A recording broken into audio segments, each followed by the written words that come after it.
वाय भक्तों, जैसे कि हम सबको पता है इस समय सावन का पावन महीना चल रहा है। सावन का महीना भोलेनाथ को प्रिय। सावन मास में विधि विधान से भोलेनाथ की पूजा अर्चना की जाती है। धार्मिक मान्यताओं के अनुसार इस माह में भोलेनाथ धरती पर ही रहते हैं।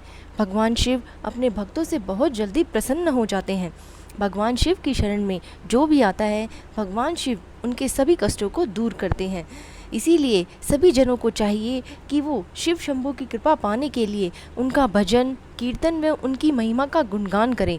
शिव पुराण एक प्रमुख और सुप्रसिद्ध पुराण है, जिसमें पर ब्रह्म परमेश्वर के शिव अर्थात कल्याणकारी स्वरूप का तात्विक विवेचन, रहस्य, महिमा एवं उपासना का सुविस्तृत वर्णन है।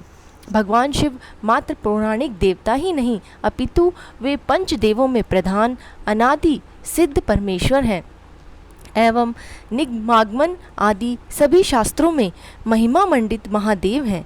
वेदों ने इस परम तत्व को अव्यक्त, अजन्मा, सबका कारण, विश्व प्रपंच का सृष्टा, पालक और संहारक कहकर उनका गुणगान किया है।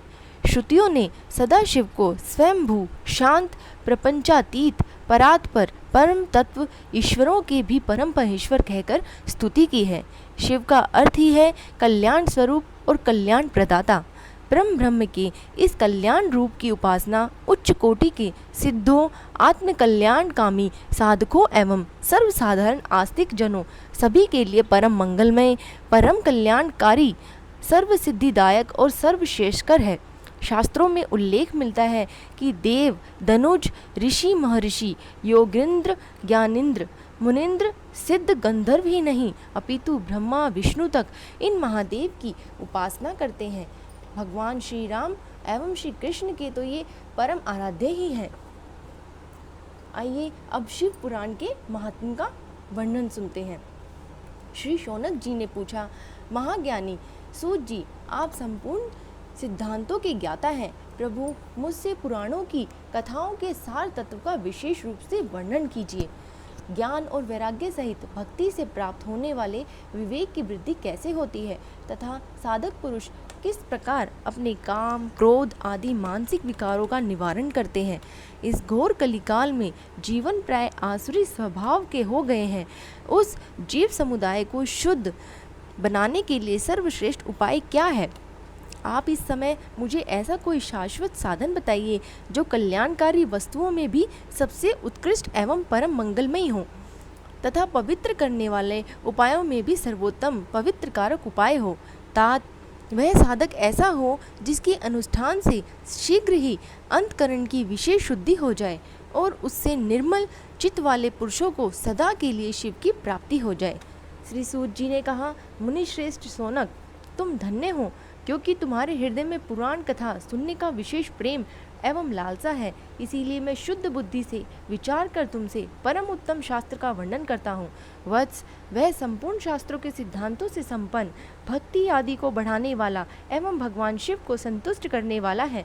कानों के लिए रसायन, अमृत स्वरूप एवं दिव्य है। तुम इसे श्रवण करो। मुने, वह परम उत्तम शास्त्र है शिव पुराण, जिसका पूर्व काल में भगवान शिव ने ही प्रवचन किया था।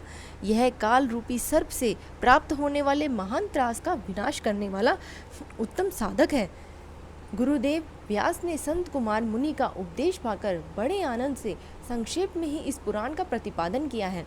इस पुराण के प्रणयन का उद्देश्य है कलि युग में उत्पन्न होने वाले मनुष्यों के परम हित का साधन। यह शिव पुराण उत्तम शास्त्र है। इसे इस भूतल पर भगवान शिव का वांग्मय स्वरूप समझना चाहिए और सब प्रकार से इसका सेवन करना चाहिए। इसका पठन और श्रवण सर्व साधन रूप है। इससे शिव भक्त पाकर श्रेष्ठतम स्थिति में पहुंचा हुआ मनुष्य शीघ्र ही शिव पद को प्राप्त कर लेता है। इसलिए संपूर्ण यत्न करके मनुष्य ने इस पुराण को पढ़ने की इच्छा की है अथवा इसके अध्ययनों को अभीष्ट साधन माना है। इसी तरह इसका प्रेम पूर्वक श्रवण भी संपूर्ण मनोवांछित फलों को देने वाला है।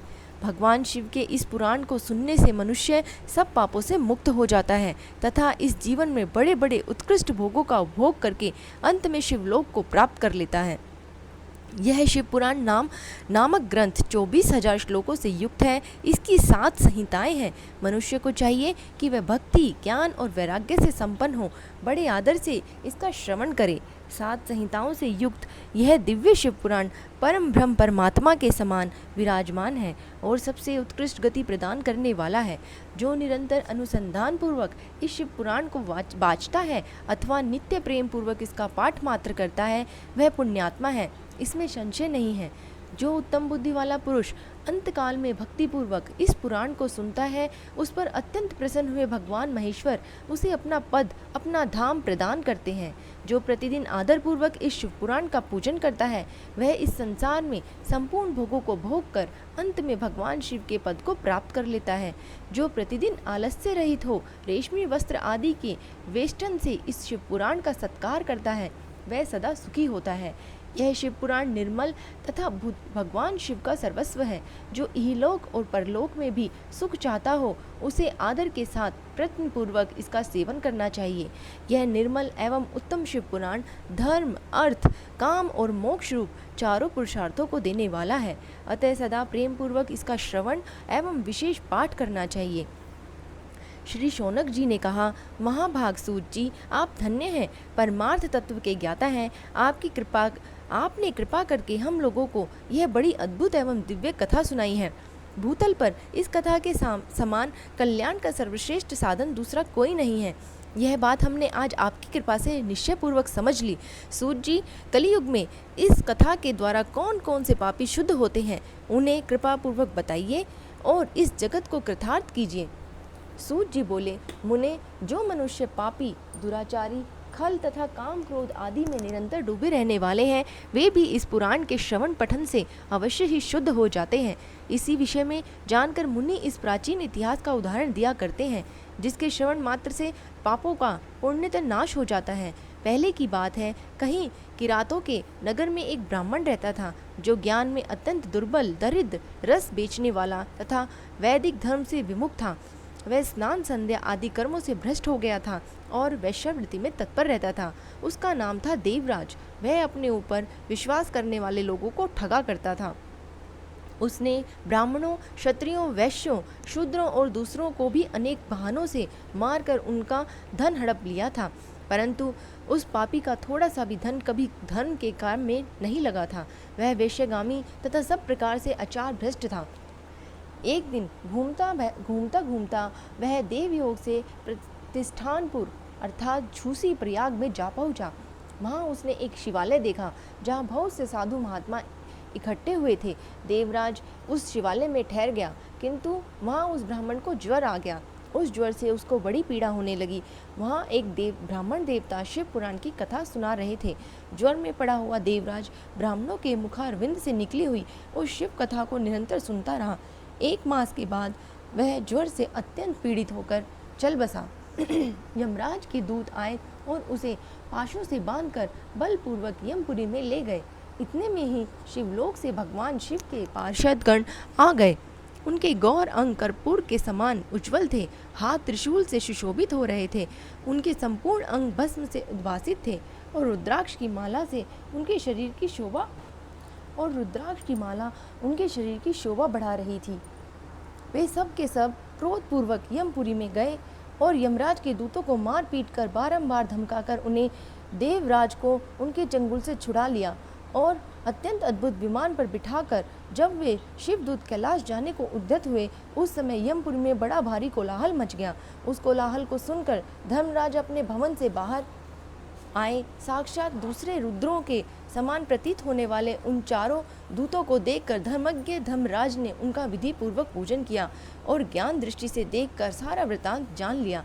उन्होंने भय के कारण भगवान शिव के उन महात्मा दूतों से कोई बात नहीं पूछी, उल्टे उन सब की पूजा और प्रार्थना की। तत्पश्चात वे शिवदूत कैलाश को चले गए और वहां पहुंचकर उन्होंने उस ब्राह्मण को दया सागर सांब शिव के हाथ में दे दिया।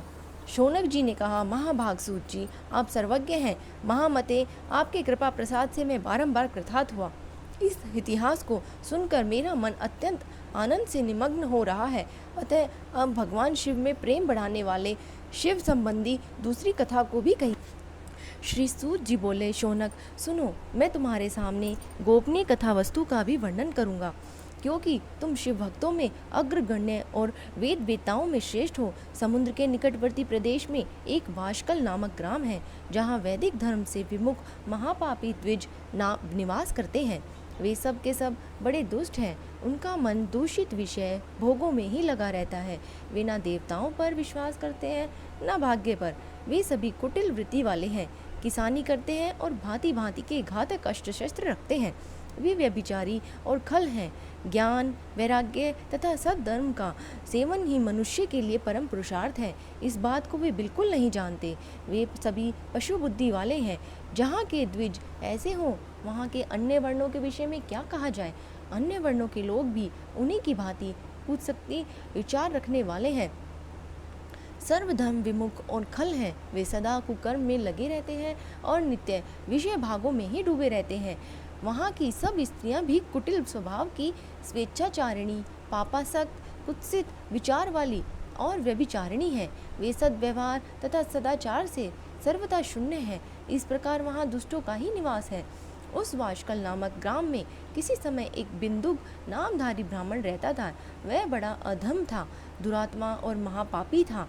यद्यपि उसकी स्त्री बड़ी सुंदरी थी, तो भी वह कुमार्ग पर ही चलता था। उसकी पत्नी का नाम चंचुला था। वह सदा उत्तम धर्म के पालन में लगी रहती थी, तो भी उसे छोड़कर वह दुष्ट ब्राह्मण वैश्यगामी हो गया। इस तरह कुकर्म में लगे हुए उस बिंदुक के बहुत वर्ष व्यतीत हो गए। उसकी स्त्री चंचुला काम से पीड़ित होने पर भी सब धर्म नाश के भय से कलेश सहकर भी दीर्घ काल तक धर्म से भ्रष्ट नहीं हुई, परंतु दुराचारी पति के आचरण से प्रभावित हो आगे चलकर वह स्त्री भी दुराचारिणी हो गई। इस तरह दुराचार में डूबे हुए उन मूढ़ चित्त वाले पति पत्नी का बहुत सा समय व्यतीत हो गया। तदंतर शूद्र जातीय वैश्य का पति बना हुआ वह दूषित बुद्धि वाला दुष्ट ब्राह्मण बिंदुक समय अनुसार मृत्यु को प्राप्त हो नरक में जा पड़ा। वहाँ बहुत दिनों तक नरक के दुख भोग कर वह मूढ़ बुद्धि पापी विंध्याचल पर्वत पर भयंकर पिशाच हुआ।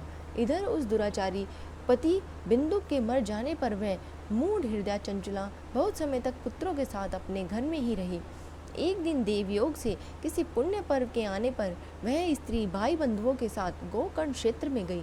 तीर्थ यात्रियों के संग से उसने भी उस समय जाकर किसी तीर्थ के जल में स्नान किया।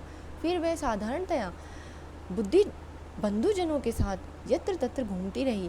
घूमती घामती किसी देव मंदिर में गई और वहां उसने एक देवज्ञ ब्राह्मण के मुख से भगवान शिव की पवित्र तथा मंगलकारी उत्तम पौराणिक कथा सुनी। कथावाचक ब्राह्मण कह रहे थे कि जो स्त्रियां पर पुरुषों के साथ व्यभिचार करती हैं तथा यमराज के दूत उनकी योनि में तपे हुए लोहे का परिग डालते हैं। पौराणिक ब्राह्मण के मुख से यह वैराग्य बढ़ाने वाली कथा सुनकर चंचुला भय से व्याकुल हो वहाँ कांपने लगी। जब कथा समाप्त हुई और सुनने वाले सब लोग वहाँ से बाहर चले गए, तब वह भयभीत नारी एकांत में शिव पुराण की कथा बाँचने वाले उन ब्राह्मण के देवता से बोली। चंचुला ने कहा, ब्राह्मण, मैं अपने धर्म को भी नहीं जानती थी, इसीलिए मेरे द्वारा बड़ा दुराचार हुआ है। स्वामिन, मेरे ऊपर अनुपम कृपा करके आप मेरा उद्धार कीजिए।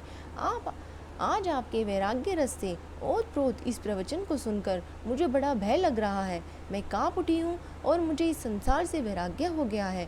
मुझ मूढ़ चित्त वाली पापनी को धिक्कार है। मैं सर्वथा निंदा के योग्य हूँ, कुत्सित विषयों में फंसी हुई हूँ और अपने धर्म से विमुख हो गई हूँ।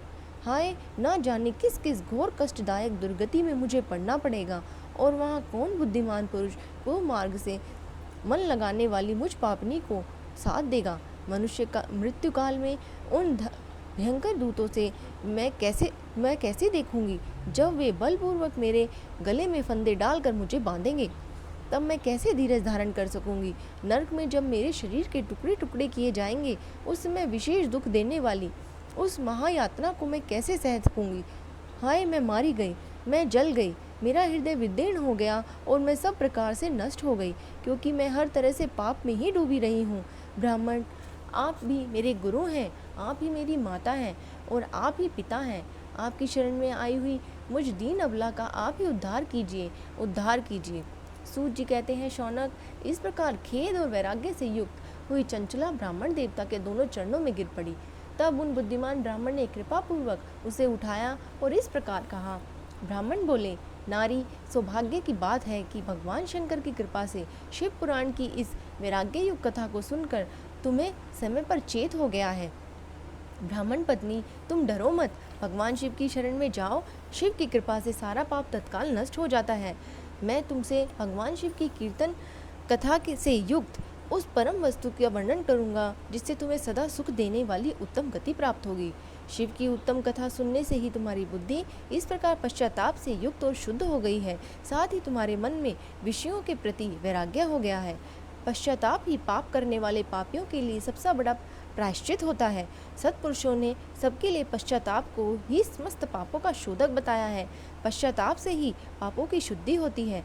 जो पश्चाताप करता है वही वास्तव में पापों का प्रायश्चित करता है, क्योंकि सत्पुरुषों ने समस्त पापों की शुद्धि के लिए जैसे प्रायश्चित का उपदेश किया है, वह सब पश्चाताप से संपन्न हो जाता है।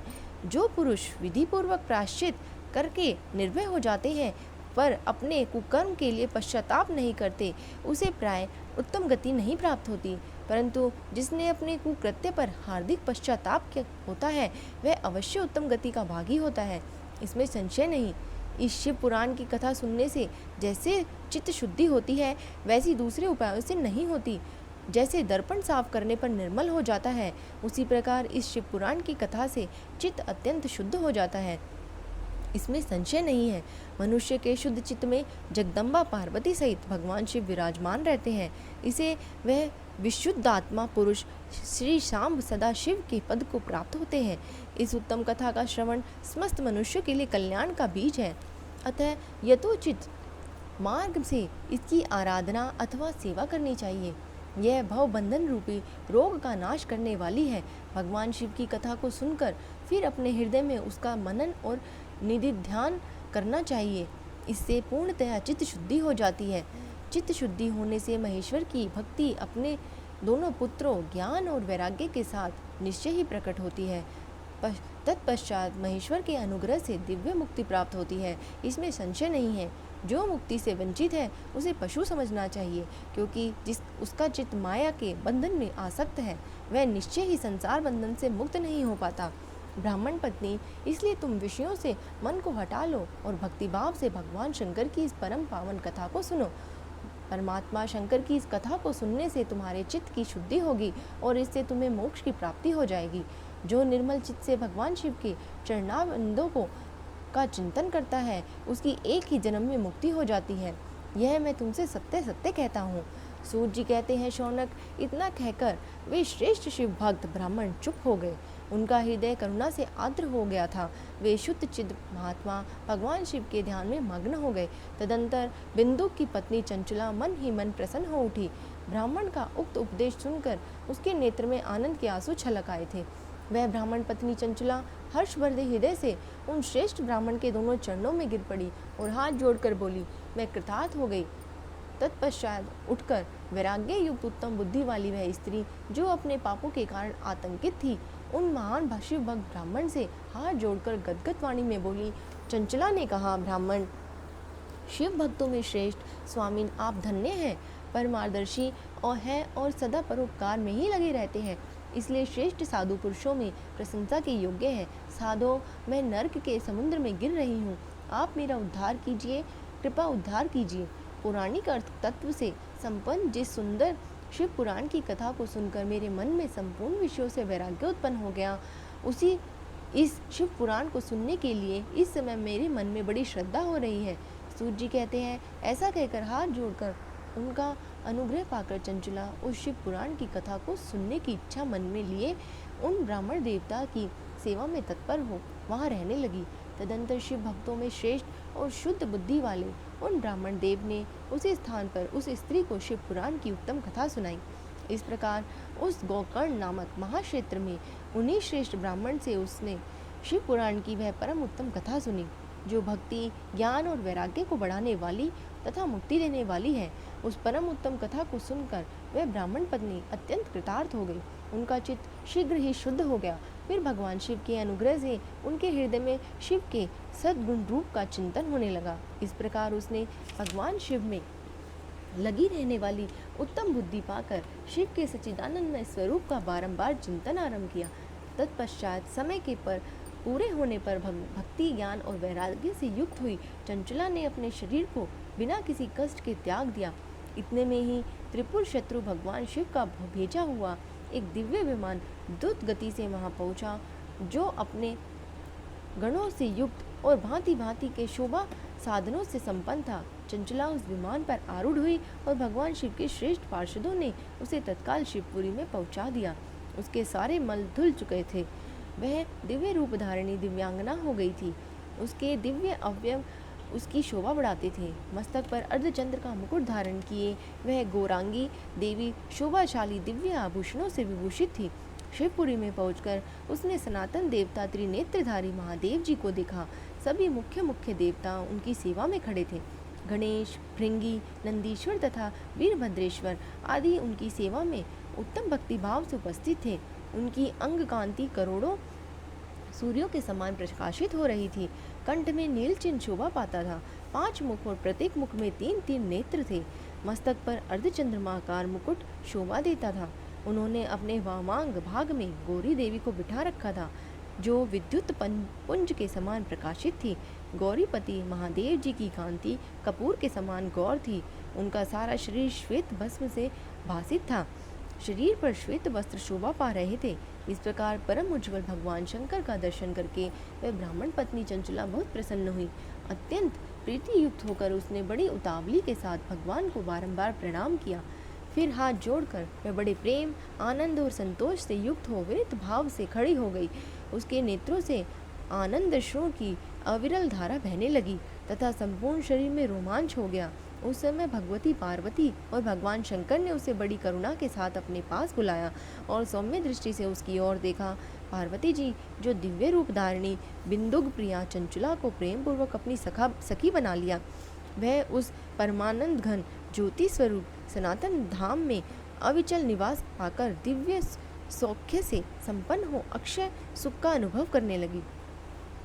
सूत जी बोले, शौनक, एक दिन परमानंद में निमग्न हुई चंचला ने उमा देवी के पास आकर प्रणाम किया और दोनों हाथ जोड़कर वह उनकी स्तुति करने लगी।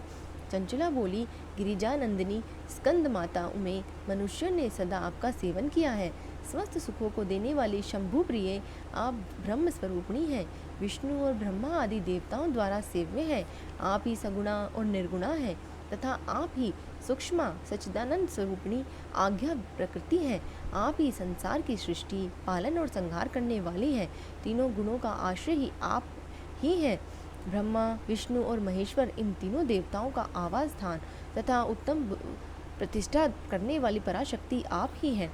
सूत जी कहते हैं, शौनक, जिसे सद्गति प्राप्त हो चुकी थी वह चंचला इस प्रकार महेश्वर पत्नी उमा की स्तुति करके सिर झुकाए चुप हो गई। उसके नेत्र में प्रेम के आंसू उमड़ आए थे। तब करुणा से भरी हुई शंकर प्रिया भक्त वत्सला पार्वती देवी ने चंचला को संबोधित करके बड़े प्रेम से इस प्रकार कहा। पार्वती बोली, सखी चंचले सुंदरी, मैं तुम्हारी की इस स्तुति से प्रसन्न हूँ। बोलो, क्या वर मांगती हो? तुम्हारे लिए मुझ पर कुछ भी अदेय नहीं है। चंचला बोली, निष्पाप गिरिजा कुमारी, मेरे पति बिंदु इस समय कहाँ हैं?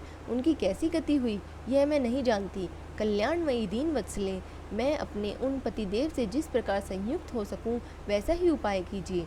महेश्वरी महादेवी, मेरे पति एक शूद्र जातीय वैश्या के प्रति आसक्त थे और पाप में ही डूबे रहते थे। उनकी मृत्यु मुझसे पहले ही हो गई थी। ना जाने वे किस गति को प्राप्त हुए। गिरिजा बोली, बेटी, तुम्हारा बिंदु नाम वाला पति बड़ा पापी था। उसका अंतकरण बड़ा ही दूषित था। वैश्या का उपभोग करने वाला वह महामूढ़ मरने के बाद नरक में पड़ा। अनगिनत वर्षों तक नरक में नाना प्रकार के दुख भोग कर वह पर पापात्मा अपने शेष पापों को भोगने के लिए विंध्याचल पर पिशाच हुआ है। इस समय वह पिशाच अवस्था में ही है और नाना प्रकार के कलेश उठा रहा है। वह दुष्ट वहीं वायु पीकर रहता है तथा सदा सब प्रकार से कष्ट सहता है। सूत जी कहते हैं, शौनक, गौरी देवी की यह बात सुनकर उत्तम व्रत का पालन करने वाली चंचला उस समय पति के महान दुख से दुखी हो गई। फिर मन को स्थिर करके वह ब्राह्मण पत्नी ने व्यवस्थित हृदय से महेश्वरी को प्रणाम करके पुनः पूछा। चंचला बोली, महेश्वरी महादेवी, मुझ पर कृपा कीजिए और दूषित कर्म करने वाले मेरे उन दुष्ट पति का अब उद्धार कर दीजिए।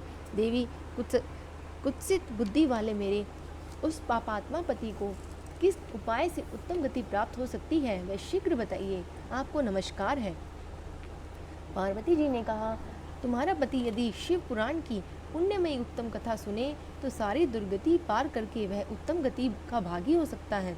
अमृत के समान मधुर अक्षरों से युक्त गौरी देवी का यह वचन आदरपूर्वक सुनकर चंचला ने हाथ जोड़कर मस्तक झुकाकर उन्हें बारंबार प्रणाम किया और अपने पति के समस्त पापों की शुद्धि तथा उत्तम गति की प्राप्ति के लिए पार्वती देवी से यह प्रार्थना की, मेरे पति को शिव पुराण सुनाने की व्यवस्था होनी चाहिए। इस ब्राह्मण पत्नी के बारंबार प्रार्थना करने पर शिव प्रिया गौरी देवी को बड़ी दया आई। उन भक्तवत्सला महादेवी गिरजा कुमारी ने भगवान शिव की उत्तम कीर्तन का गान करने वाले गंधर्वराज तुम्बुरु को बुलाकर उनसे प्रसन्नतापूर्वक इस प्रकार कहा, तुम्बुरो, तुम्हारी भगवान शिव में प्रीति है। तुम मेरे मन की बात को जानकर मेरे अभीष्ट कार्यों को सिद्ध करने वाले हो, इसीलिए मैं तुमसे एक बात कहती हूँ, तुम्हारा कल्याण हो। तुम मेरी इस सखी के लिए शीघ्र ही विंध्याचल पर जाओ और वहाँ एक महाघोर और भयंकर पिशाच रहता है। उसका वृतांत तुम आरंभ से ही सुनो। मैं तुमसे प्रसन्नतापूर्वक सब कुछ बताती हूँ। पूर्व जन्म में वह पिशाच बिंदुक नाम का ब्राह्मण था, मेरी सखी चंचला का पति था, परंतु वह दुष्ट वैश्यगामी हो गया। स्नान संध्या आदि नित्य क्रम छोड़कर अपवित्र रहने लगा। क्रोध के कारण उसकी बुद्धि पर मूढ़ता छा गई थी। वह कर्तव्य विवेक नहीं कर पाता था। अब भक्षण, सज्जनों से द्वेष और दूषित वस्तुओं का दान लेना, यही उसका स्वाभाविक कर्म बन गया था। वह अस्त्र शस्त्र लेकर हिंसा करता, बाएं हाथ से खाता, दीनों को सताता और क्रूरतापूर्वक पराये घरों में आग लगा देता था। चांडालों से प्रेम करता और प्रतिदिन वैश्यों के संपर्क में रहता था। वहाँ बड़ा दुष्ट था। वह पापी अपनी पत्नी का परित्याग करके दुष्टों के संग में ही आनंद मनाता था। वह मृत्यु पर्यंत दुराचारों में ही फंसा रहा। फिर अंतकाल आने पर उसकी मृत्यु हो गई। वह पापियों के भोग स्थान घोर यमपुरी में गया और वहाँ बहुत से नरकों को भोग करके वह दुष्टात्मा जीव इस समय विंध्याचल पर पिशाच बना हुआ है। वहीं वह दुष्ट पिशाच अपने पापों का फल भोग रहा है। तुम उसके आगे यत्नपूर्वक शिव पुराण की उस दिव्य कथा का प्रवचन करो, जो परम पुण्यमयी और समस्त पापों का नाश करने वाली है। शिव पुराण की कथा का श्रवण सबसे उत्कृष्ट पुण्य कर्म है। उससे उसका हृदय शीघ्र ही समस्त पापों से शुद्ध हो जाएगा और वह प्रेत योनि का परित्याग कर देगा।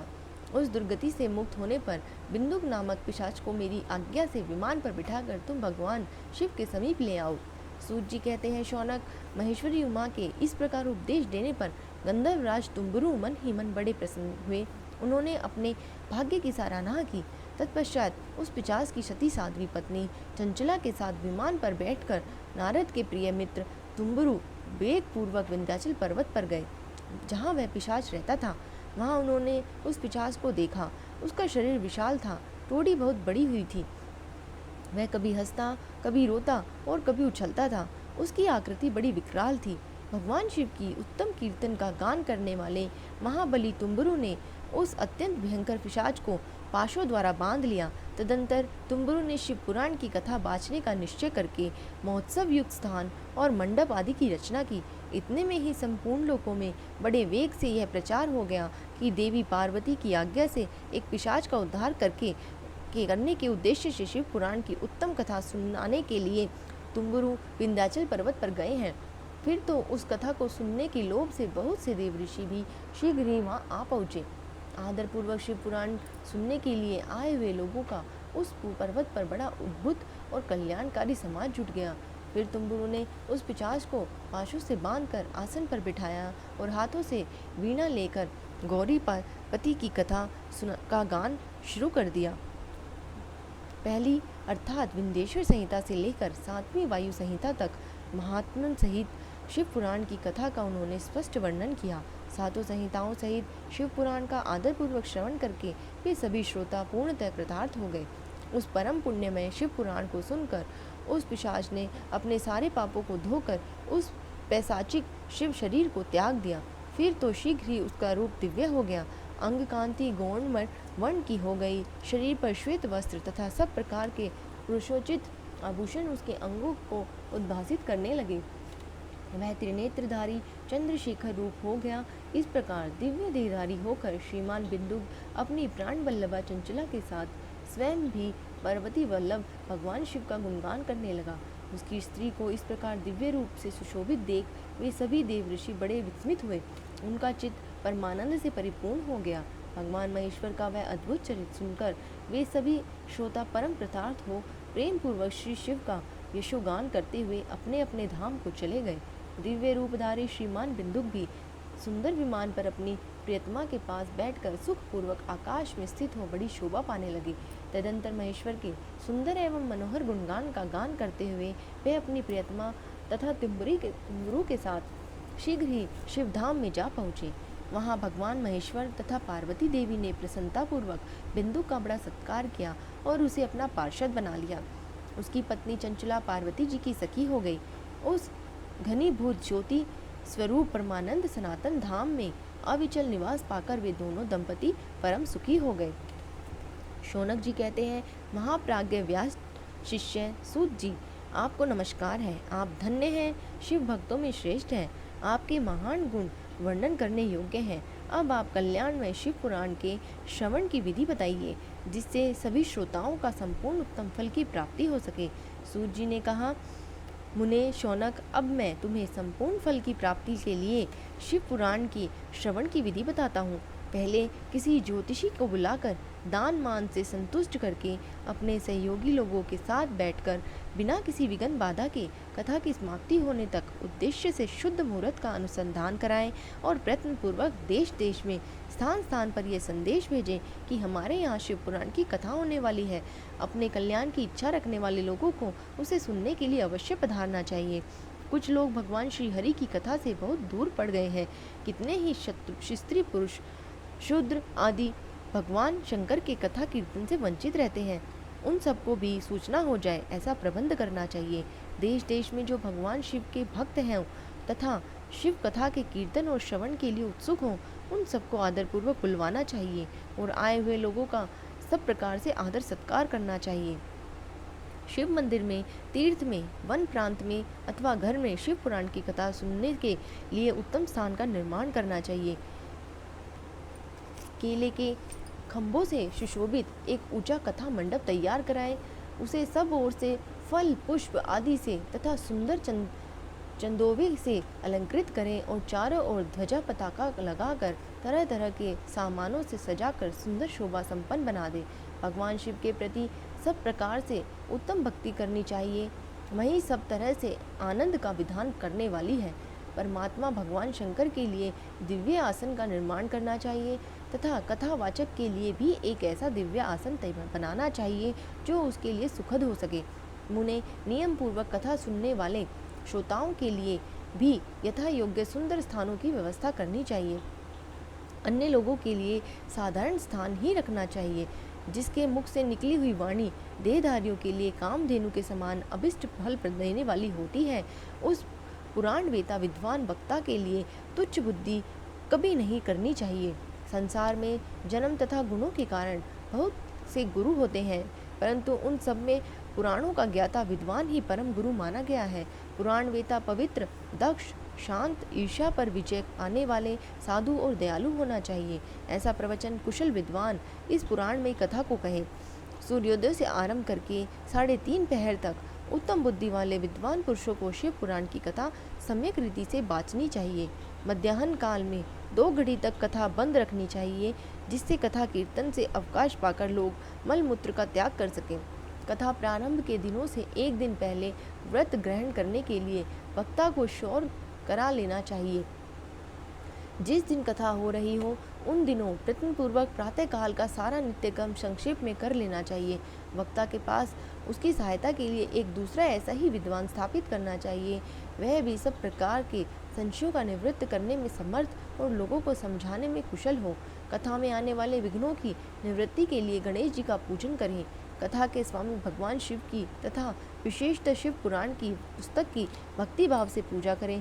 तत्पश्चात उत्तम बुद्धि वाला श्रोता तन मन से शुद्ध एवं प्रसन्नचित्त होकर आदरपूर्वक शिव पुराण की कथा सुने। जो वक्ता और श्रोता अनेक प्रकार के कर्मों में भटक रहे हों, काम आदि 6 विकारों से युक्त हों, स्त्री में आसक्ति रखते हों और पाखंडपूर्ण बातें करते हों, वे पुण्यों के भागी नहीं होते।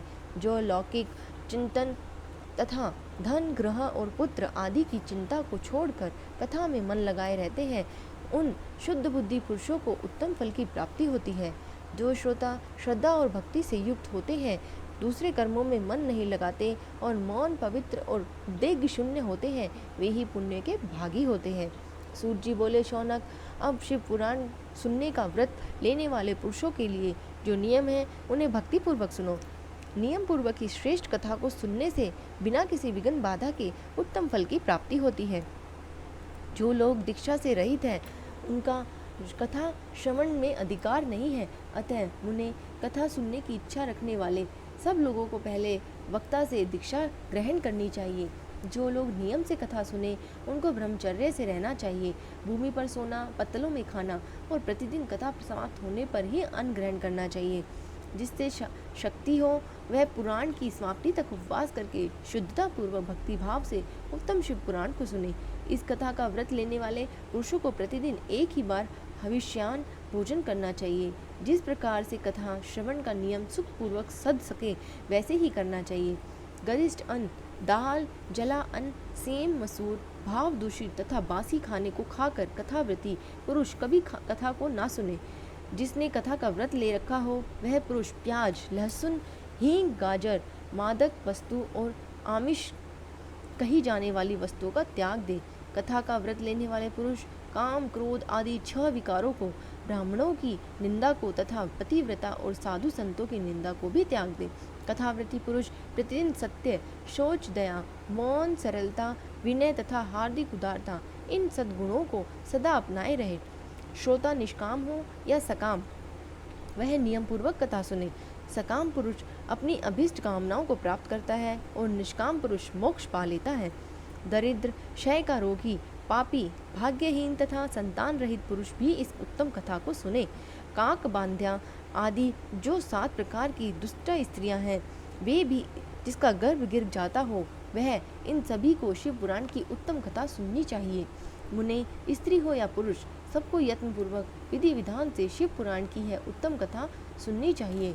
महर्षि, इस तरह शिव पुराण की कथा के पाठ और श्रवण संबंधी यज्ञो उत्सव की समाप्ति होने तक श्रोताओं को भक्ति एवं प्रयत्न पूर्वक भगवान शिव की पूजा की भांति पुराण पुस्तक की भी पूजा करनी चाहिए।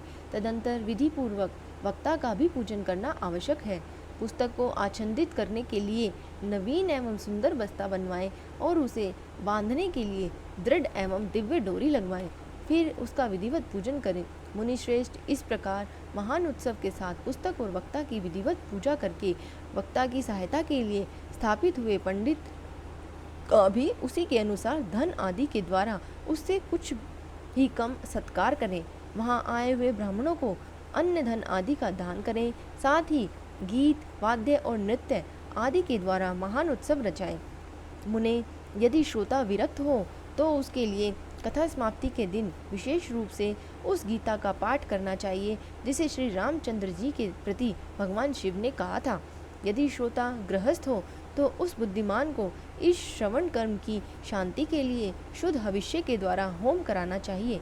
मुने, रुद्र संहिता के प्रत्येक श्लोक द्वारा होम करना उचित है अथवा गायत्री मंत्र से होम करना चाहिए, क्योंकि वास्तव में यह पुराण गायत्री में ही है। अथवा शिव पंचाक्षर मूल मंत्र से हवन करना चाहिए। होम करने की शक्ति ना हो तो विद्वान पुरुष यथाशक्ति हवनीय हविष्य का ब्राह्मणों को दान करें। न्यूनतारिकतारूप दोष की शांति के लिए भक्ति भाव पूर्वक शिव सहस्त्र नाम का पाठ एवं श्रवण करें। इससे सब कुछ सफल होता है, इसमें संशय नहीं है, क्योंकि तीनों लोकों में इससे बढ़कर कोई वस्तु नहीं है। कथा श्रवण संबंधी व्रत की पूर्णता की सिद्धि के लिए 11 ब्राह्मणों को मधु मिश्रित खीर भोजन कराएं और उन्हें दक्षिणा दें।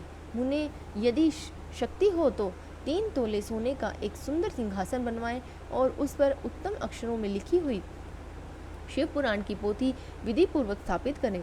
तत्पश्चात पुरुष उसकी आह्वान आदि विविध उपचारों से पूजा करके दक्षिणा चढ़ाए। फिर जितेंद्रिय आचार्य का वस्त्र, आभूषण एवं गंध आदि से पूजन करके दक्षिणा सहित वह पुस्तक उन्हें समर्पित कर दे। उत्तम बुद्धि वाला श्रोता इस प्रकार भगवान शिव के संतोष के लिए पुस्तक का दान करे। शौनक इस पुराण के उस दान के प्रभाव से भगवान शिव का अनुग्रह प्राप्त कर पुरुष भवबंधन से मुक्त हो जाता है।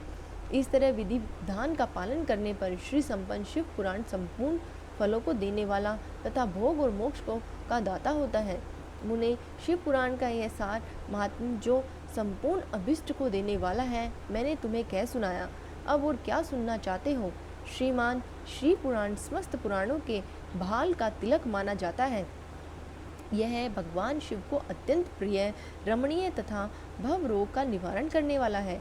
जो सदा भगवान शिव का ध्यान करते हैं, जिनकी वाणी शिव के गुणों की स्तुति करती है तथा जिनके दोनों कान उनकी कथा सुनते हैं, उस जीव जगत में उन्हीं का जन्म होना सफल है। वे निश्चय ही संसार सागर से पार हो जाते हैं। भिन्न भिन्न प्रकार के समस्त गुण जिसके सच्चिदानंदमय स्वरूप का कभी स्पर्श नहीं करते, जो अपनी महिमा से जगत के बाहर और भीतर भासमान है तथा जो मन के बाहर और भीतर वाणी और मनोवृत्ति के रूप में प्रकाशित होते हैं, उस अंत आनंद घन रूप परम शिव की मैं शरण लेता हूँ। इस प्रकार शिव पुराण का महात्म्य संपूर्ण हुआ। कर्पूरी गौरम करुणावतारम संसार सारम भुजगेंद्रहारम सदा वसंतम हृदयारविंदे भवम भवानी सहितम नमामि। अब हम शिव पुराण की पहली संहिता विंध्येश्वर संहिता आरंभ करते हैं। बोलो उमापति शंकर भगवान की जय। जो आदि और अंत में तथा मध्य में भी नित्य मंगलमय है, जिनकी समानता अथवा तुलना कहीं नहीं होती, जो आत्मा के स्वरूप को प्रकाशित करने वाले देवता हैं, जिनके 5 मुख हैं और जो खेल ही खेल में अनायास जगत की रचना, पालन और संहार तथा अनुग्रह एवं तिरोभाव रूप 5 प्रबल कर्म करते रहते हैं, उन सर्वश्रेष्ठ अजर अमर ईश्वर अंबिकापति भगवान शंकर का मैं मन ही मन चिंतन करता हूँ।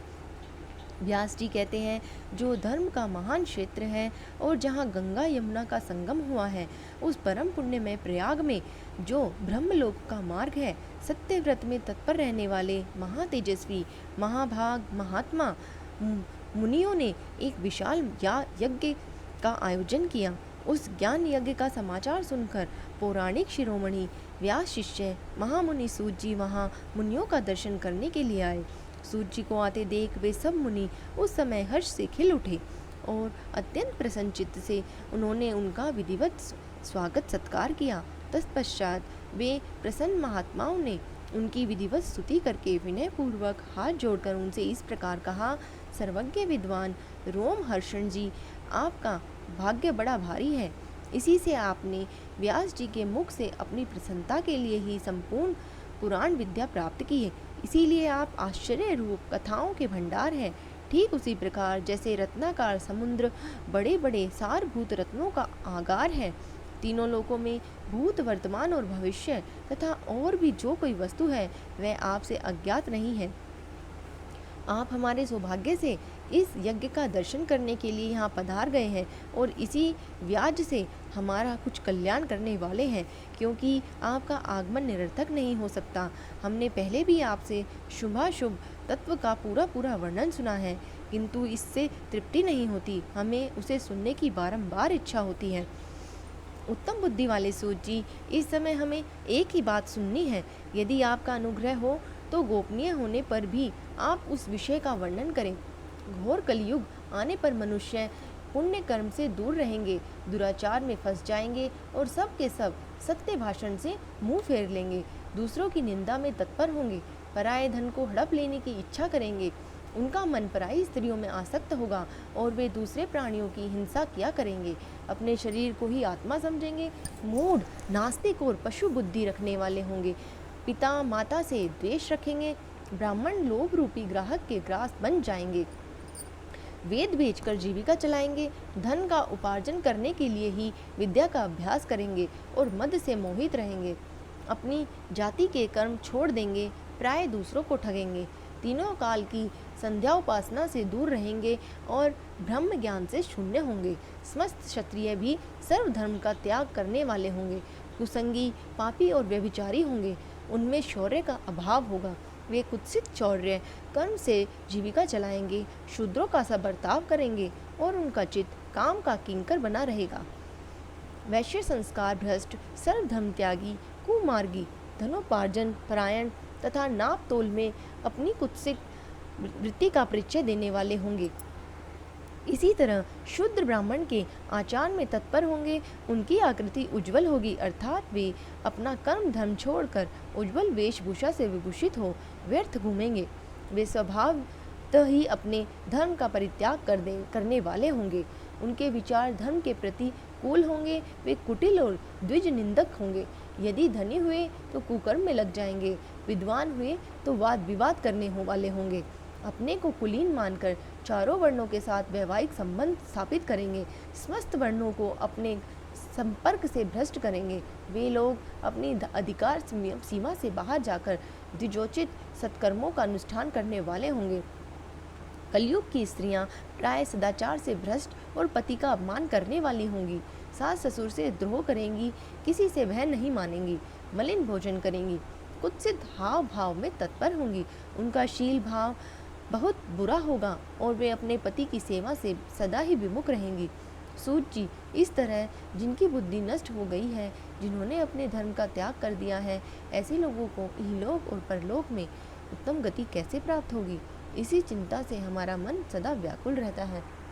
परोपकार के समान दूसरा कोई धर्म नहीं है, अतः जिस छोटे से उपाय से इन सब से पापों का तत्काल नाश हो जाए, उसे इस समय कृपा पूर्वक बताइए, क्योंकि आप समस्त सिद्धांतों के ज्ञाता हैं।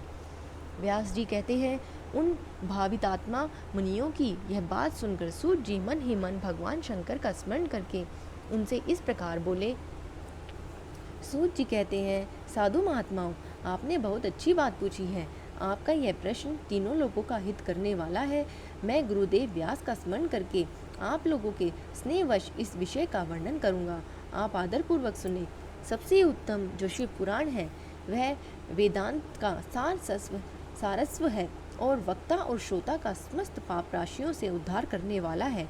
इतना ही नहीं, वह परलोक में परमार्थ वस्तु को देने वाला है और कली की कल्म राशि का विनाश करने वाला है। उसमें भगवान शिव के उत्तम यश का वर्णन है। ब्राह्मणों, धर्म, अर्थ, काम और मोक्ष, इन चारों पुरुषार्थों को देने वाला वह पुराण सदा ही अपने प्रभाव की दृष्टि से वृद्धि या विस्तार को प्राप्त हो रहा है। विप्रो, उस सर्वोत्तम शिव पुराण के अध्ययन मात्र से वे कलयुग के पापासक्त जीव श्रेष्ठतम गति को प्राप्त हो जाएंगे। कलयुग के महान उत्पात तभी तक जगत में निर्भय होकर विचरेंगे जब तक वहाँ शिव पुराण का उदय नहीं होगा। इसे वेद के तुल्य माना गया है। इस वेद कल्प पुराण का सबसे पहले भगवान शिव ने ही प्रणयन किया था। विश्वेश्वर संहिता, रुद्र संहिता, विनायक संहिता, उमा संहिता, मात्र संहिता, एकादश रुद्र संहिता, कैलाश संहिता, सतरुद्र संहिता, कोटि रुद्र संहिता, सहस्त्र कोटि रुद्र संहिता, वायव्य संहिता तथा धर्म संहिता, इस प्रकार इस पुराण के 12 भेद या खंड हैं। ये 12 संहिताएं अत्यंत पुण्यमयी मानी गई हैं। ब्राह्मणों, अब मैं उनके श्लोकों की संख्या बता रहा हूँ। आप लोग वह सब आदरपूर्वक सुने। विंध्येश्वर संहिता में 10,000 श्लोक हैं। रुद्र संहिता, विनायक संहिता, उमा संहिता और मात्र संहिता, इनमें से प्रत्येक में 8-8 हजार श्लोक हैं। ब्राह्मणों, एकादश रुद्र संहिता में 13,000, कैलाश रुद्र संहिता में 6,000, शतरुद्र संहिता में 3,000, कोटि रुद्र संहिता में 9,000, सहस्त्र कोटि रुद्र संहिता में 11,000, वायव्य संहिता में 4,000 तथा धर्म संहिता में 12,000 श्लोक हैं।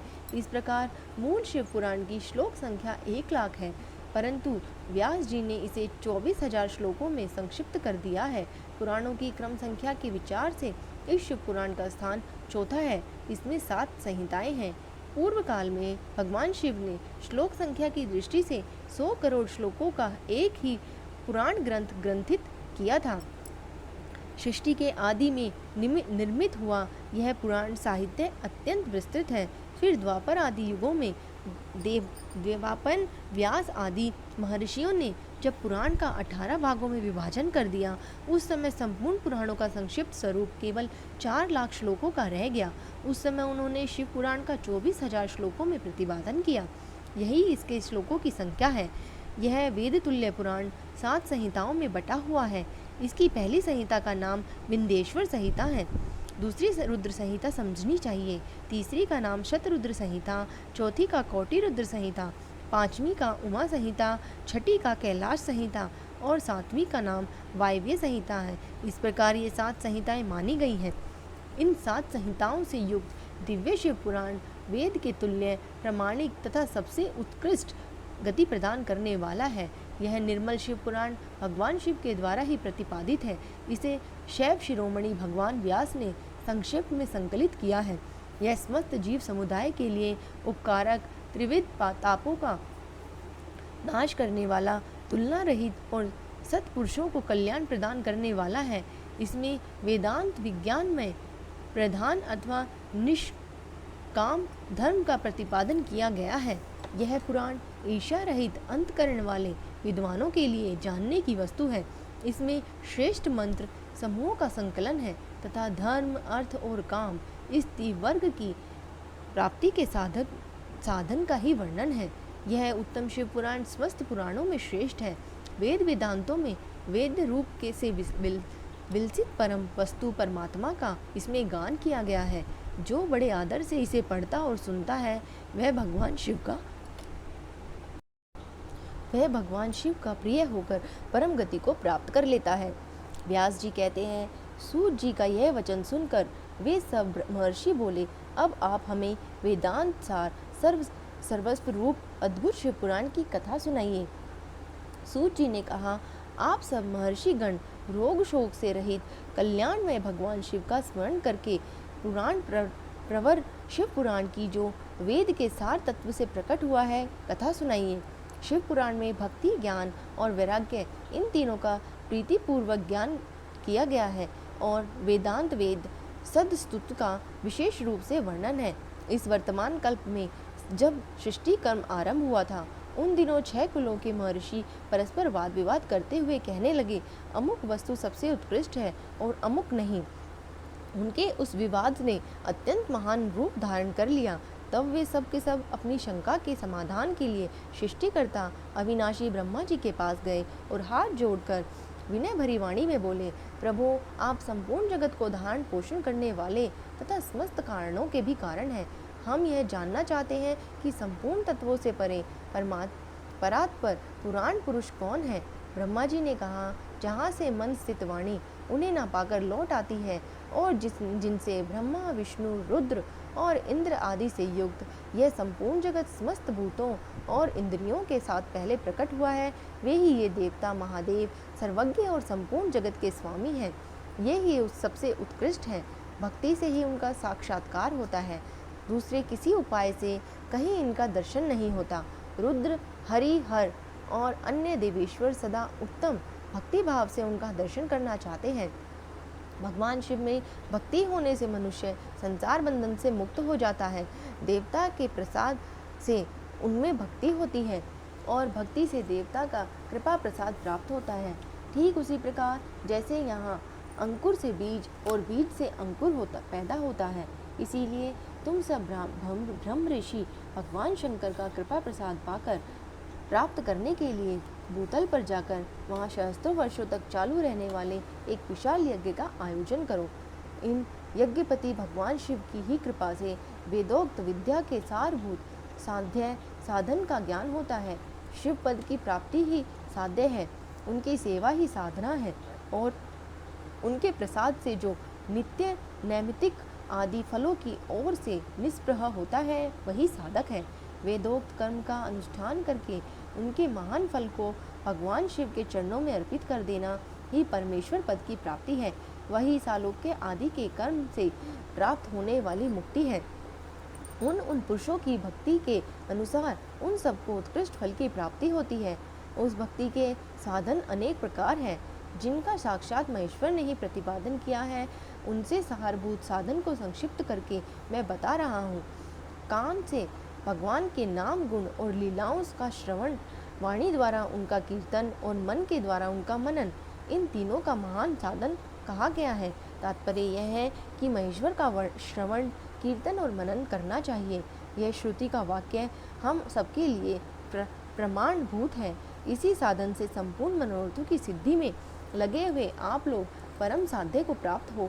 लोग प्रत्यक्ष वस्तुओं को आँख से देखकर उनमें प्रवृत्त होते हैं, परंतु जिस वस्तु का कहीं भी प्रत्यक्ष दर्शन नहीं होता, उसे श्रवणेंद्रियों द्वारा जान सुनकर मनुष्य उसकी प्राप्ति के लिए चेष्टा करता है। अतः पहला साधन श्रवण ही है।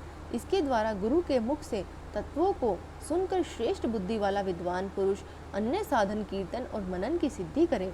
क्रमशः मन पर्यंत इस साधन की अच्छी तरह साधना कर लेने पर उसके द्वारा सालोक्य आदि के क्रम में से धीरे धीरे भगवान शिव का संयोग प्राप्त करने होता है। पहले सारे अंगों के रोग नष्ट हो जाते हैं, फिर सब प्रकार का लौकिक आनंद भी विलीन हो जाता है। भगवान शंकर की पूजा, उनके नामों के जप और उनके गुण रूप विलास और नामों का युक्ति पारायण चित्त के द्वारा जो निरंतर परिशोधन या चिंतन करता है, उसी को मनन कहा गया है। वह महेश्वर की कृपा दृष्टि से उपलब्ध होता है। उसे समस्त श्रेष्ठ साधनों में प्रधान या प्रमुख कहा गया है। सूत जी कहते हैं, मुनीश्वरों, इस साधन का महात्म्य बताने के प्रसंग में मैं आप लोगों के लिए एक प्राचीन वृतांत का वर्णन करूंगा। उसे ध्यान पूर्वक सुने। पहले की बात है, पराशर मुनि के पुत्र मेरे गुरु व्यास देव जी सरस्वती नदी के सुंदर तट पर तपस्या कर रहे थे। एक दिन सूर्य तुल्य तेजस्वी विमान से यात्रा करते हुए भगवान सनत कुमार अकस्मात वहाँ आ पहुँचे।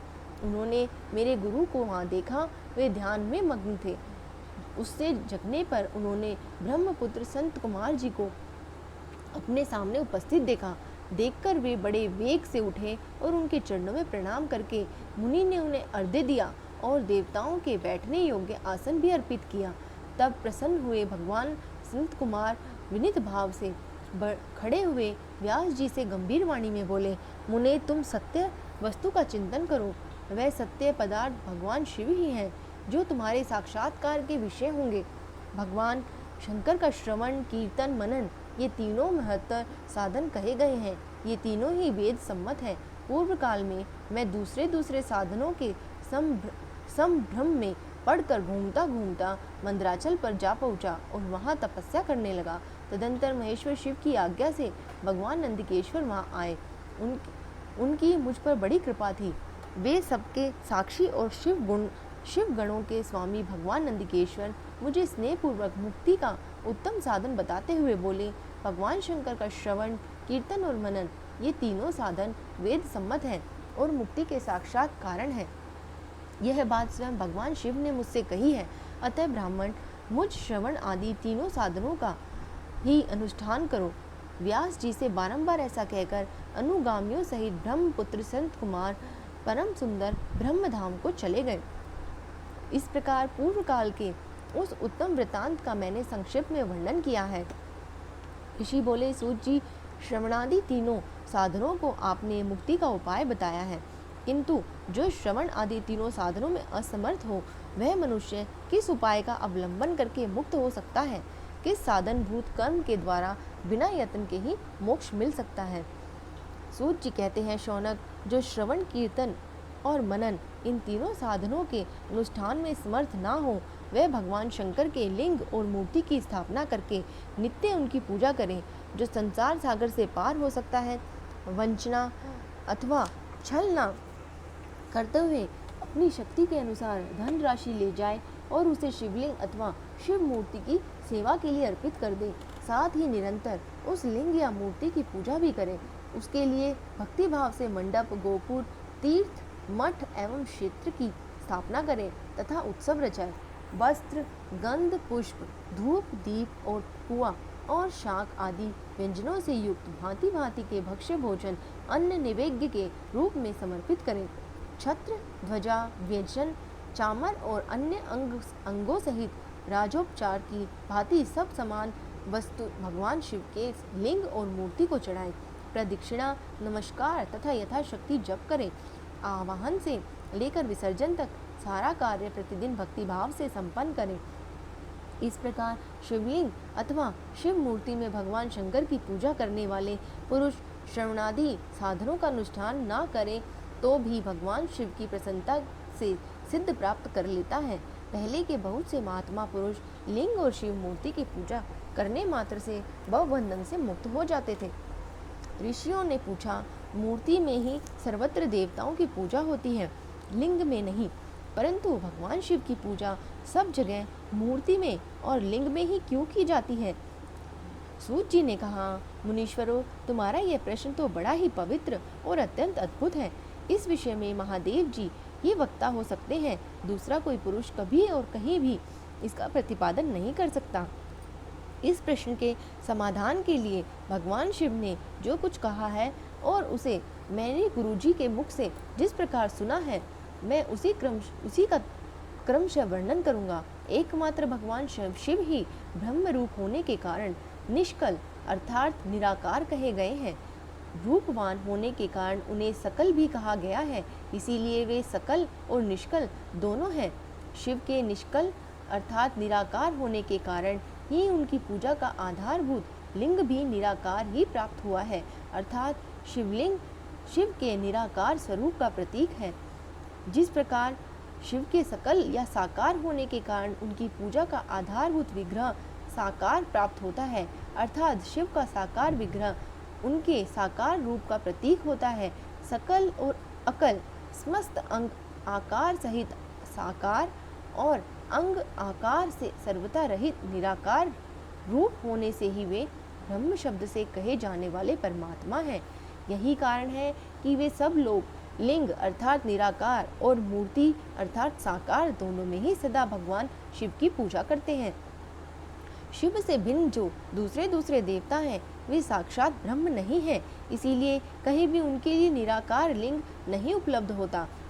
पूर्व काल में बुद्धिमान ब्रह्मपुत्र संत कुमार मुनि ने मंद्राचल पर नंदिकेश्वर से इसी प्रकार का प्रश्न किया था। संत कुमार बोले, भगवान शिव से भिन्न जो देवता हैं, उन सब की पूजा के लिए सर्वत्र प्राय मूर्ति मात्र ही अधिक संख्या में देखी और सुनी जाती है। केवल भगवान शंकर की पूजा में लिंग या मूर्ति दोनों का उपयोग देखने में आता है। अतः कल्याण में नंदिकेश्वर इस विषय में जो तत्व की बात हो उसे मुझे इस प्रकार बताइए, जिससे अच्छी तरह समझ में आ जाए।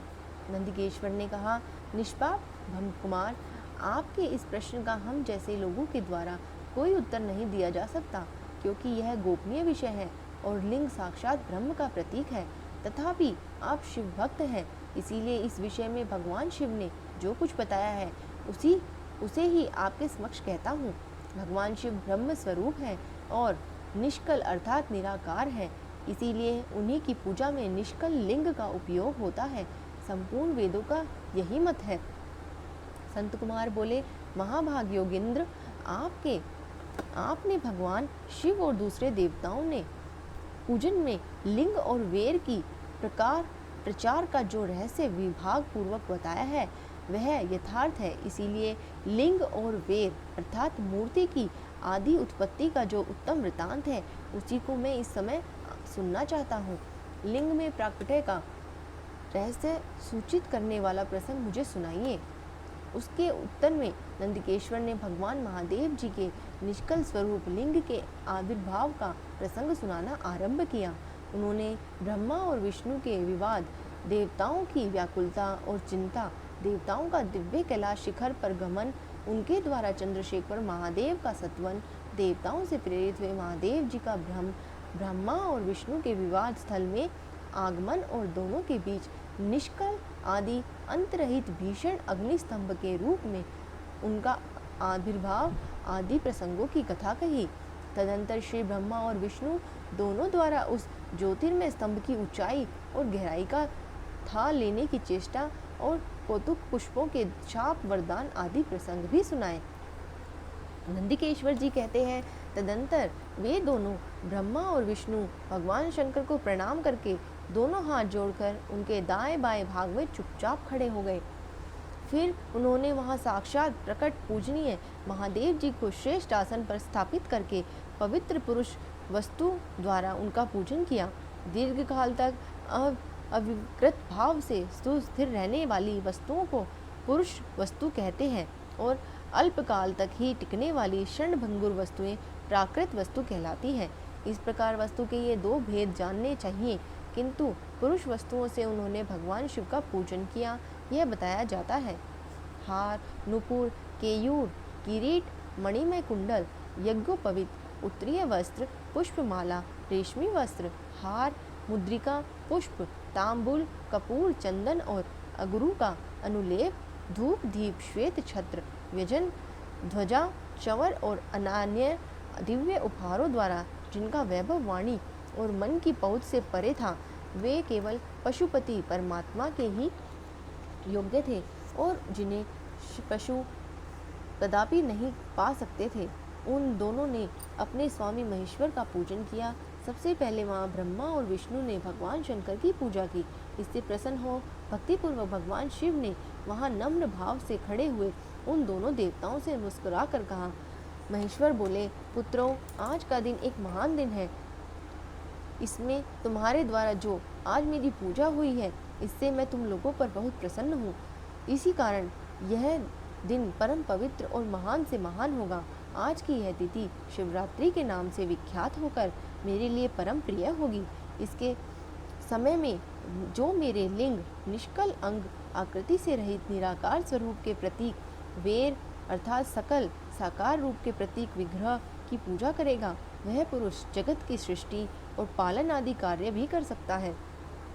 जो शिवरात्रि को दिन रात निराहार अथवा जितेंद्रिय रहकर अपनी शक्ति के अनुसार निश्चल भाव से मेरी यथोचित पूजा करेगा, उसको मिलने वाला फल का वर्णन सुनो। 1 वर्ष तक निरंतर मेरी पूजा करने का जो फल मिलता है, वह सारा फल केवल शिवरात्रि को मेरा पूजन करने से मनुष्य तत्काल प्राप्त कर लेता है। जैसे पूर्ण चंद्रमा का उदय समुद्र की वृद्धि का अवसर है, उसी प्रकार यह शिवरात्रि तिथि मेरे धर्म की वृद्धि का समय है। इस तिथि में मेरी स्थापना आदि का मंगलमय उत्सव होना चाहिए। पहले मैं जब ज्योतिर्मय स्तंभ रूप में प्रकट हुआ था, वह समय मार्गशीर्ष मास में आद्रा नक्षत्र से युक्त पूर्णमासी या प्रतिप्रदा है। जो पुरुष मार्गशीर्ष मास में आद्रा नक्षत्र होने पर पार्वती सहित मेरा दर्शन करता है अथवा मेरी स्तुति, मेरी मूर्ति या लिंग की झांकी करता है, वह मेरे लिए कार्तिकेय से भी अधिक प्रिय है। उस शुभ दिन को मेरे दर्शन मात्र से पूरा फल प्राप्त होता है। यदि दर्शन के साथ साथ मेरा पूजन भी किया जाए तो इतना अधिक फल प्राप्त होता है कि उसका वाणी द्वारा वर्णन नहीं हो सकता। वहाँ पर मैं लिंग रूप में प्रकट होकर बहुत बड़ा हो गया था, अतः उस लिंग के कारण यह भूतल लिंग स्थान के नाम से प्रसिद्ध हुआ। जगत के लोग इसका दर्शन और पूजन कर सके, इसके लिए यह अनादि और अनंत ज्योति स्तंभ अथवा ज्योतिर्मय लिंग अत्यंत छोटा हो जाएगा। यह लिंग सब प्रकार के भोग सुलभ कराने वाला और भोग और मोक्ष का एकमात्र साधन है। इसका दर्शन, स्पर्श और ध्यान किया जाए तो यह प्राणियों को जन्म और मृत्यु के कष्ट से छुड़वाने वाला है। अग्नि के पहाड़ जैसा जो यह शिवलिंग यहाँ प्रकट हुआ है, इसके कारण यह स्थान अरुणाचल नाम से प्रसिद्ध होगा। यहाँ अनेक प्रकार के बड़े बड़े तीर्थ प्रकट होंगे। इस स्थान में निवास करने या मरने से जीवों का मोक्ष तक हो जाएगा। मेरे 2 रूप हैं, सकल और निष्कल। दूसरे किसी के ऐसे रूप नहीं हैं। पहले मैं स्तंभ रूप में प्रकट हुआ, फिर अपने साक्षात रूप में। ब्रह्म भाव मेरा निष्कल रूप है और महेश्वर भाव सकल रूप, ये दोनों मेरे ही सिद्ध रूप हैं। मैं ही परम ब्रह्म परमात्मा हूँ। कला युक्त और अकल मेरे ही स्वरूप है। ब्रह्म रूप होने के कारण मैं ईश्वर भी हूँ। जीवों पर अनुग्रह कर आदि करना मेरा कार्य है। ब्रह्मा और केशव, मैं सबसे ब्रह्मत और जगत की वृद्धि करने वाला होने के कारण ब्रह्म कहलाता हूँ। सर्वत्र सम रूप से स्थित और व्यापक होने से मैं ही सबकी आत्मा हूँ। सग्र से लेकर अनुग्रह तक अर्थात आत्मा से ईश्वर से भिन्न जो जगत संबंधी 5 कृत्य हैं, वे सदा मेरे ही हैं। मेरे अतिरिक्त दूसरे किसी के नहीं हैं, क्योंकि मैं ही सबका ईश्वर हूँ। पहले मेरी ब्रह्म रूपता का बोध कराने के लिए निष्कल लिंग प्रकट हुआ, फिर अज्ञात ईश्वर तत्व का साक्षात्कार कराने के निमित्त में साक्षात जगदीश्वर ही सकल रूप में तत्काल प्रकट हो गया।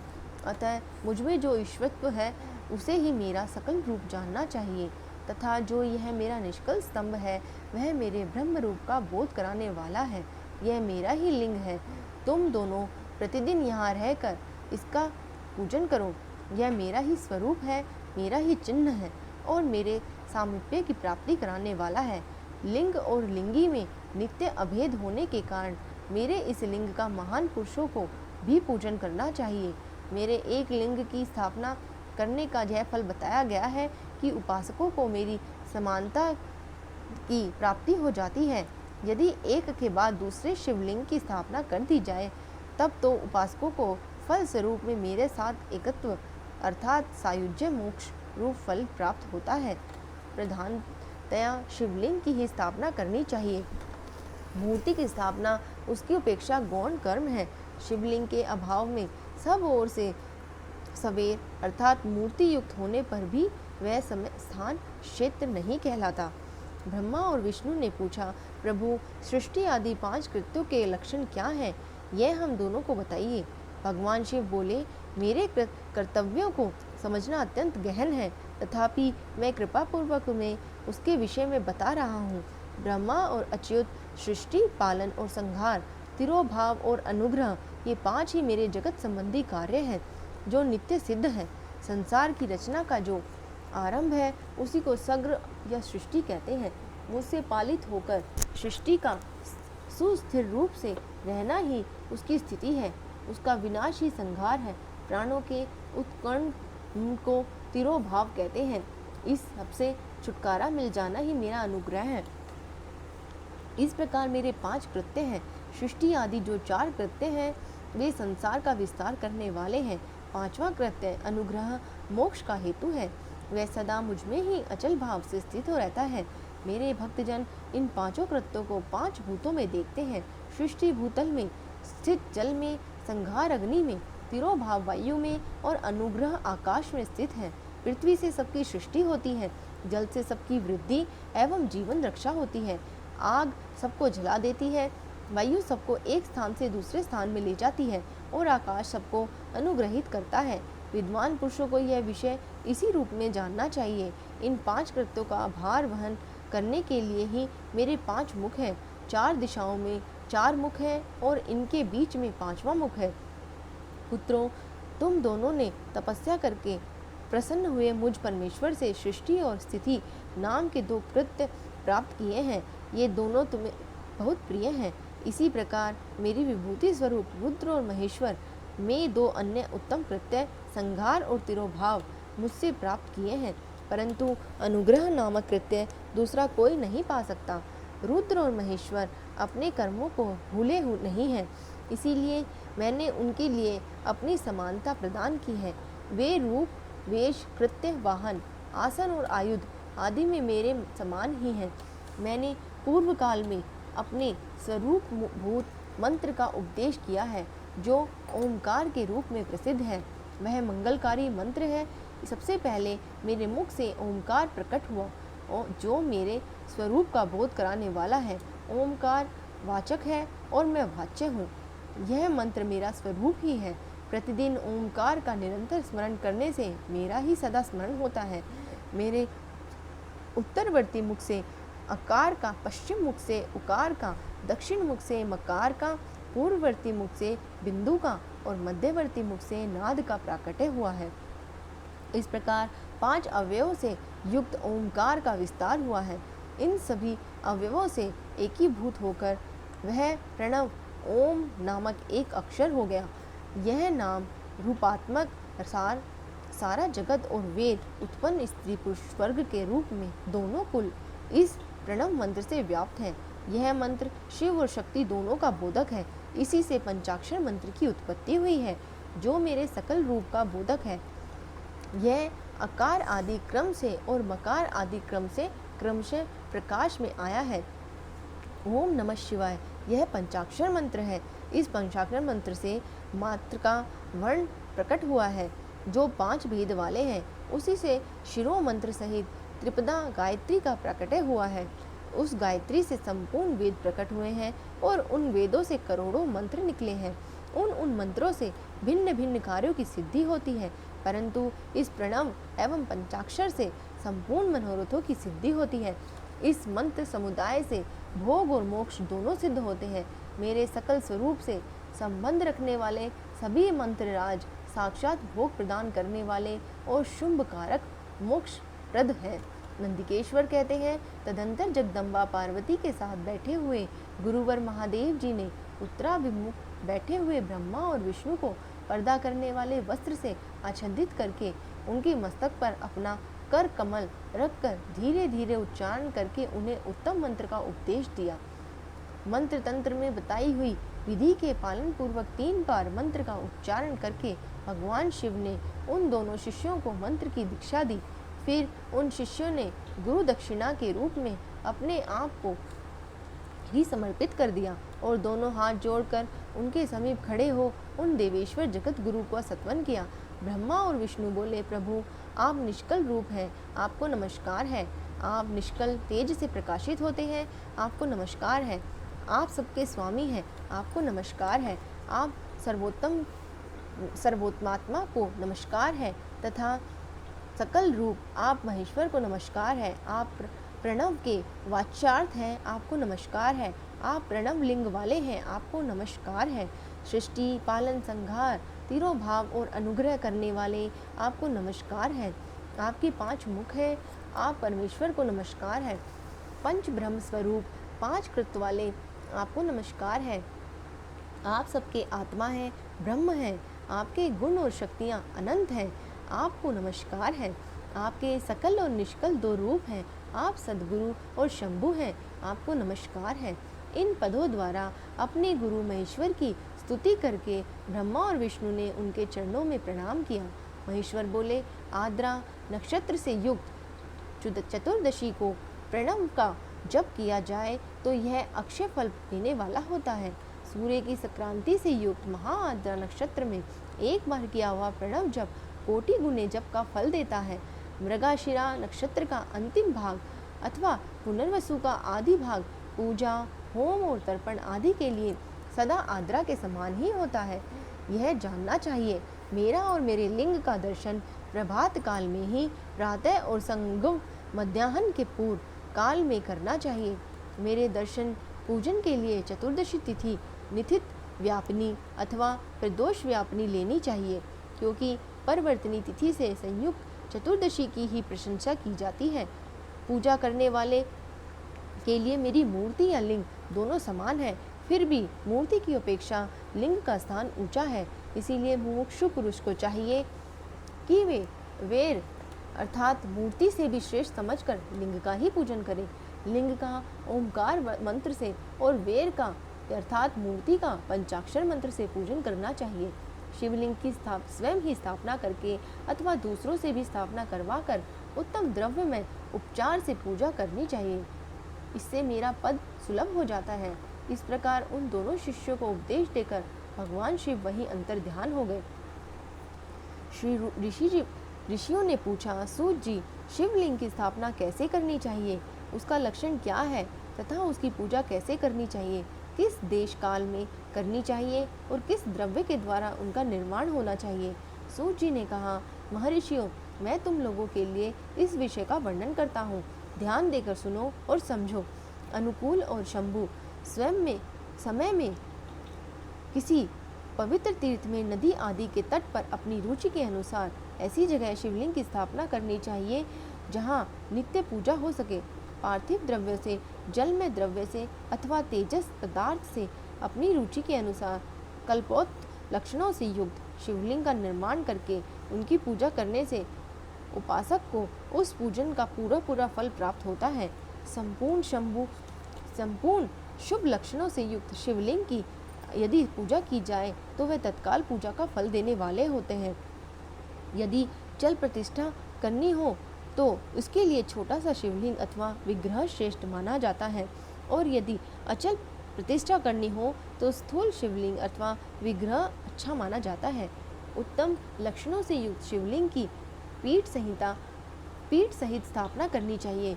शिवलिंग का पीठ मंडलाकार अर्थात गोल, चौकोर, त्रिकोण अथवा खाट के पाए की भांति ऊपर नीचे मोटा और बीच में पतला होना चाहिए।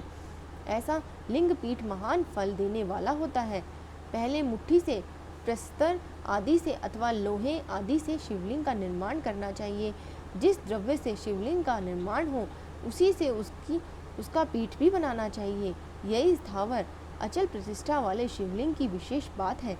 चर अर्थात चल प्रतिष्ठा वाले शिवलिंग में ही लिंग और पीठ का एक ही उपादान होना चाहिए, किंतु वाण लिंग के लिए यह नियम नहीं है।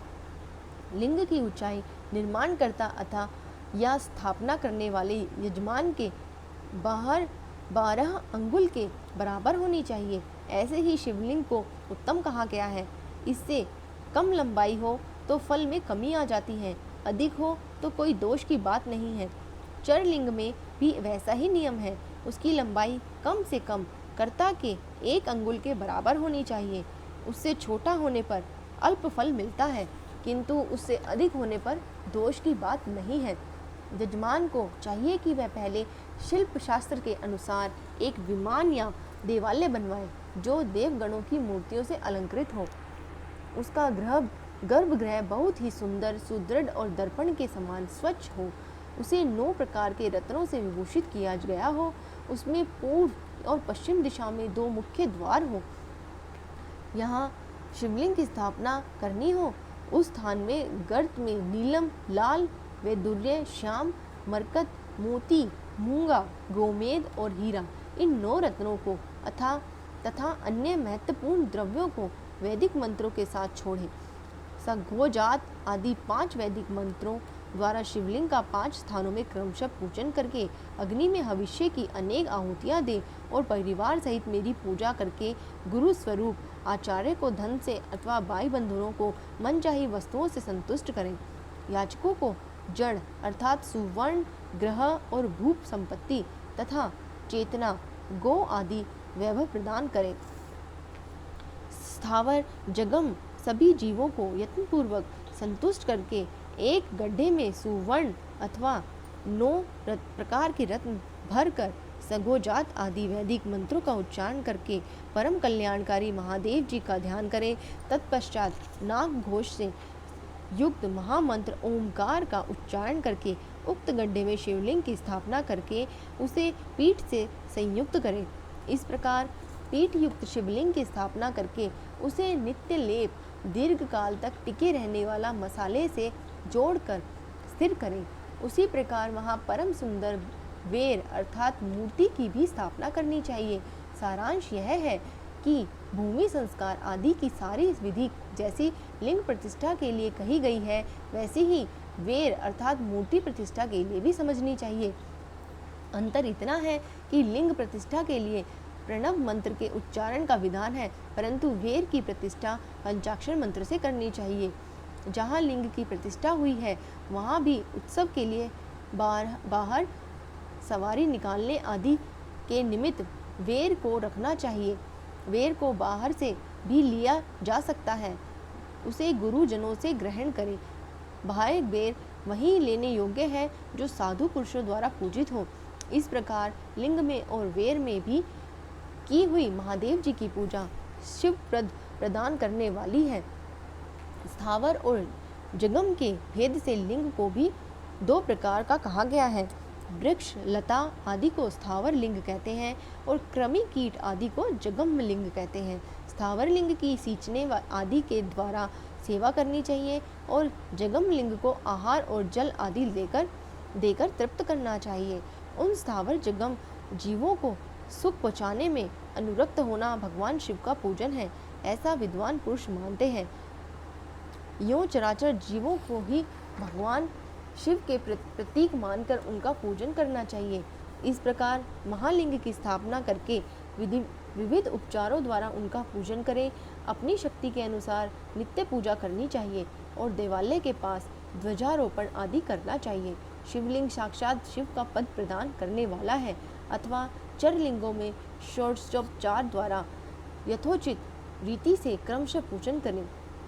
यह पूजन भी शिव प्रद प्रदान करने वाला है। आवाहन, आसन, अर्घ्य, पाग्य, पागांग, आचमन, अभंग्य पूर्वक स्थान, वस्त्र और यज्ञोपवीत, गंध, पुष्प, धूप, दीप, नैवेद्य, तांबूल, समर्पण, निराजन, नमस्कार और विसर्जन, ये 16 उपचार हैं अथवा अर्घ्य से लेकर नैवेद्य तक विधिवत पूजन करें। अभिषेक, नैवेद्य, नमस्कार और तर्पण, ये सब यथाशक्ति नित्य करें।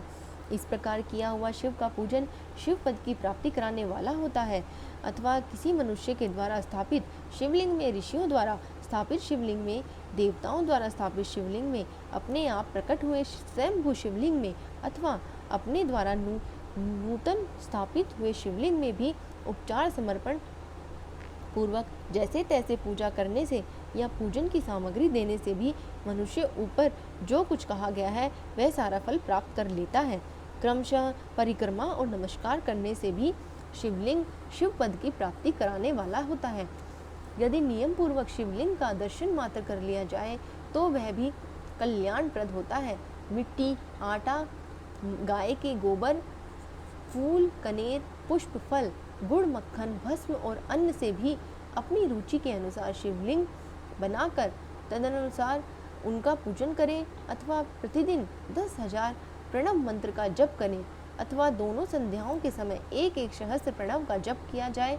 यह क्रम भी शिव पद की प्राप्ति कराने वाला है, ऐसा जानना चाहिए। जप काल में मकारांत प्रणव का उच्चारण मन की शुद्धि करने वाला होता है। समाधि के मानसिक जप का विधान है अथवा अन्य सब समय भी उपांशु जप भी करना चाहिए। नाद और बिंदु से युक्त ओमकार के उच्चारण को विद्वान पुरुष समान प्रणव कहते हैं। यदि प्रतिदिन आदर पूर्वक 10,000 पंचाक्षर मंत्र का जप किया जाए अथवा दोनों संध्याओं के समय एक एक सहस्त्र भी जप किया जाए तो उसे शिवपद की प्राप्ति कराने वाला समझना चाहिए। ब्राह्मणों के लिए आदि में प्रणव से युक्त पंचाक्षर मंत्र अच्छा बताया गया है। कलश से किया हुआ स्नान, मंत्र की दीक्षा, मातृकाओं का न्यास, सत्य से पवित्र अंतकरण वाला ब्राह्मण और ज्ञानी गुरु, इन सबको उत्तम माना गया है। दिग्गजों के लिए नमः शिवाय के उच्चारण का विधान है। द्विजेत्रों के लिए अंत में नमः पद के प्रयोग की विधि है, अर्थात वे शिवाय नमः इस मंत्र का उच्चारण करें। स्त्रियों के लिए भी कहीं कहीं विधि पूर्वक नमो उच्चारण का भी विधान है, अर्थात वे भी नमः शिवाय नमः का ही जप करें। कोई ऋषि ब्राह्मण की स्त्रियों के लिए नमः पूर्वक शिवाय के जप की अनुमति देते हैं, अर्थात वे नमः शिवाय का जप करें। पंचाक्षर मंत्र का 5 करोड़ जप करके मनुष्य भगवान सदा शिव के समान हो जाता है। 1, 2, 3 या 4 करोड़ का जप करने से क्रमशः ब्रह्मा, विष्णु, रुद्र तथा महेश्वर का पद प्राप्त होता है। अथवा मंत्र में जितने अक्षर हैं उनका पृथक पृथक 1-1 लाख जप करें अथवा समस्त अक्षरों का एक साथ ही जितने अक्षर हो उतने लाख जप करें। इस तरह के जप को शिव पद की प्राप्ति कराने वाला समझना चाहिए। यदि 1000 दिनों में प्रतिदिन 1 सहस्त्र जप के क्रम से पंचाक्षर मंत्र का 10 लाख जप पूरा कर लिया जाए तो और प्रतिदिन ब्राह्मण भोजन कराया जाए तो उस मंत्र से अभिष्ट कार्य की सिद्धि होने लगती है। ब्राह्मण को चाहिए कि वह प्रतिदिन प्रातःकाल 1008 बार गायत्री का पाठ करे। ऐसा होने पर गायत्री क्रमशः शिव का पद प्रदान करने वाली होती है। वेद मंत्रों और वैदिक सूक्तों का भी नियम पूर्वक जप करना चाहिए। वेदों का पारायण भी शिव पद की प्राप्ति कराने वाला है, ऐसा जानना चाहिए। अनान्य जो बहुत से मंत्र हैं उनका भी जितने अक्षर हो उतने लाख जप करें। इस प्रकार जो यथाशक्ति जप करता है वह क्रमशः शिव पद अर्थात मोक्ष प्राप्त कर लेता है। अपनी रुचि के अनुसार किसी एक मंत्र को अपनाकर मृत्यु पर्यंत प्रतिदिन उसका जप करना चाहिए अथवा ओम इस मंत्र का प्रतिदिन 1 सहस्त्र जप करना चाहिए। ऐसा करने पर भगवान शिव की आज्ञा से संपूर्ण मनोरथों की सिद्धि होती है। जो मनुष्य भगवान शिव के लिए फुलवाड़ी या बगीचे आदि लगाता है अथवा शिव के सेवा कार्य के लिए मंदिर में झाड़ने बुहारने आदि की व्यवस्था करता है वह इस पुण्य कर्म को करके शिव पद प्राप्त कर लेता है। भगवान शिव के जो काशी आदि क्षेत्र हैं उनमें भक्ति पूर्वक नित्य निवास करे वह जड़ चेतन सभी को भोग और मोक्ष देने वाला होता है। अतः विद्वान पुरुषों को भगवान शिव के क्षेत्र में आमरण निवास करना चाहिए। पुण्य क्षेत्र में स्थित बावड़ी, कुआं और पोखरे आदि का शिव गंगा समझना चाहिए। भगवान शिव का ऐसा ही वचन है, वहाँ स्नान, दान और जप करके मनुष्य भगवान शिव को प्राप्त कर लेता है। अतः मृत्यु पर्यंत शिव के क्षेत्र का आश्रय लेकर रहना चाहिए।